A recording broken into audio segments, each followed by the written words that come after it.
Do you know the least emphasized work of the Holy Spirit today is conviction of sin? We want the blessings, we want the fruit, we want the joy. But I'll tell you, the most miserable man in the world is the man who really gets to know conviction of sin. Do you know why the world's in the mess it's in tonight? It's not politics, it's not Hitler, it's not the cult, it's not the devilish things that people are teaching. The reason we're in this mess in America, what I call this moral desolation and spiritual destitution, is due to one thing. The pulpit has lost its authority. The pulpit has lost its vision. The pulpit has lost its power. We're comfortable with sin.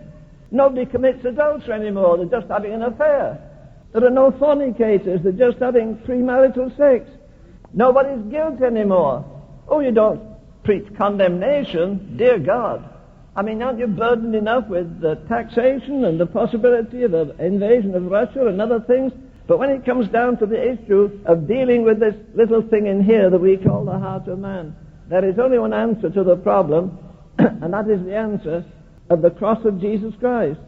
The biggest lie I think the devil has put on our generation is this, that in history we passed Jesus Christ coming up the road 2,000 years ago. That's a lie from hell. He's ahead of us.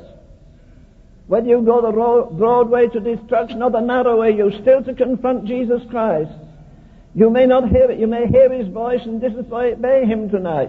You've heard his voice often. You've heard your mother praying for you. You've heard somebody pleading for you. You've heard that voice and you've deafened your ears. But listen, when you're lying in the grave there at the voice of the Son of God, you'll get up at that very moment. You've no option about it.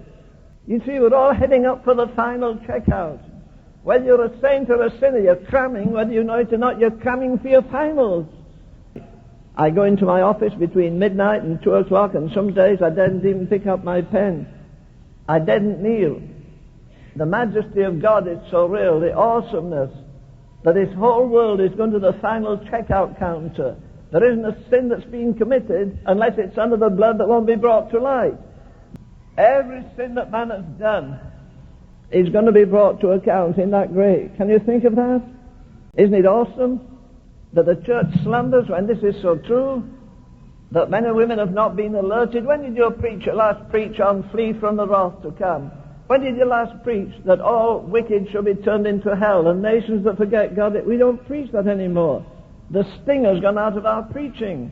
There used to be a time when conviction of sin came and people went home, and what did they do?